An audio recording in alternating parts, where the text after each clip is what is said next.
I'm Track 12 meteorologist Les Still with you on your Wednesday morning. And nice, refreshing, cool Canadian air mass has moved in, and more importantly, less humid conditions will be with us as we go on through the next couple days here. It'll still be on the seasonally warm side, and temperatures into that mid to upper 80s, but more importantly, lower dew points.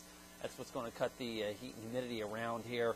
Lots of sunshine as we go on through the next couple days here. A few clouds from time to time.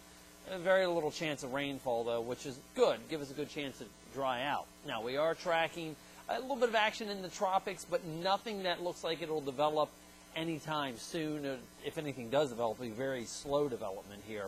We'll talk about that just in a minute. So let's take a look at some of the rainfall we've seen here across the area in the last day and a half to 2 days. You'll notice Moorhead City, even New Bern, Havelock, close to an inch and a half of rainfall. Now, you'll notice not so much in Kinston and Greenville. That's officially at the airport. For some reason, I guess the rain just missed the rain bucket there. There are reports coming in, though, around those areas about the same thing, anywhere between 2 to 3 inches of rainfall that we have seen. And not only was it just the rain, it was the lightning as well. Take a look at this lightning strike over Jacksonville, Gum Branch and Western Boulevard extended there. Thanks to Jay Larson for sending this in. And just a reminder, if you see any good weather pictures, weather at WCTI-12.com. We'd love to see those pics of the weather around Eastern Carolina here. As I said, though, the calm is now after the storm.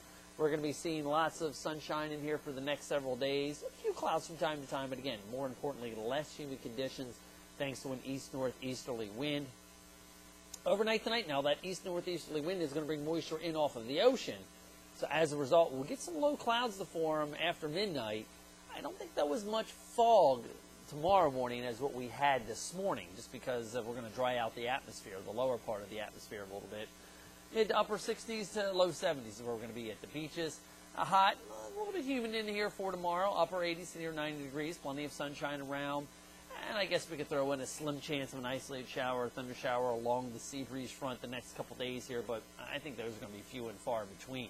Front from last night is continuing to push off the coast. High pressure from Ohio is sliding down on the backside of this system, and that is going to be our main weather feature as we go on through the next several days. Now, notice the way the clouds are moving, though, coming from the northern Rockies and kind of sinking here over the Ohio Valley. Well, a lot of that has to do with the way the jet stream is configured. That ribbon of air up at around 35,000 feet.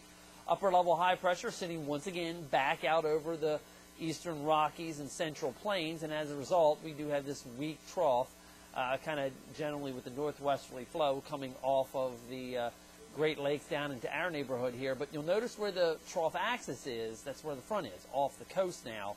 And as we go on in through the next several days, we'll get that convergence with the high pressure settling in right across the Ohio Valley here. Polar vortex does remain locked up across southeast Canada, although it does flex over the northern New England and mid-Atlantic states from time to time. So that is going to keep this northwesterly flow over us here as we go on through the next several days. Again, the upper level ridge still remains parked out over the central plains. Central Atlantic ridge does remain out towards Bermuda, so as a result, that's not really going to bring the heat our way. And as long as these air masses are coming down out of Canada, that'll continue with the low humidity around here. Now, there is going to be another trough that comes through with a weak front as we go in through late Thursday into Friday, but if you're headed to the ECU game, should not be a problem whatsoever Thursday night. And then as we do go on into the weekend, you'll notice this upper level ridge starts to come eastbound a little bit more here. So we'll start to bring a little bit more heat with it and get rid of that sympathetic trough that has been off the east coast here. As long as the trough stays off the east coast, we'll continue to funnel in these cool, refreshing Canadian high pressures on the backside of these systems. Now, as we go through the day, a few fair weather cumulus clouds, really, that should be about it as far as the afternoon hours today. Notice, though, after 2 or 3 o'clock tomorrow morning, the inland areas, once again, seeing some low clouds and fog, just like we had early this morning. It'll take probably till 8:30, 9:30 tomorrow morning before we burn that off. Very light variable winds across the area tomorrow.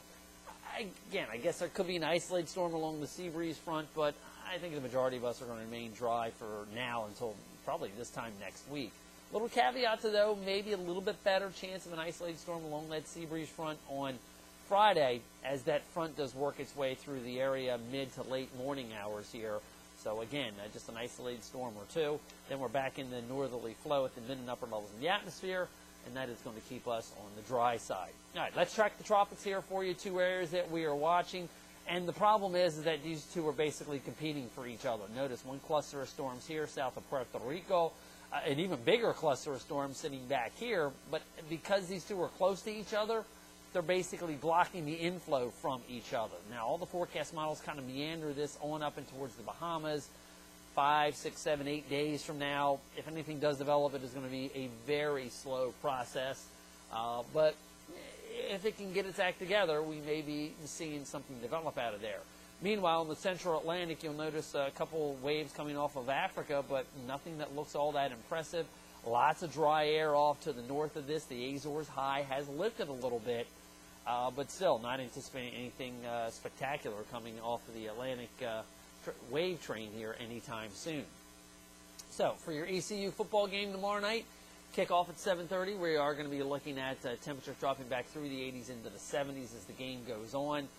Lots of clear skies around, comfortable temperatures over the next several nights here, and then you kind of see that reinforcing shot of cooler air with a northwesterly flow after that next trough and weak front go by as we head in through late Thursday going into Friday.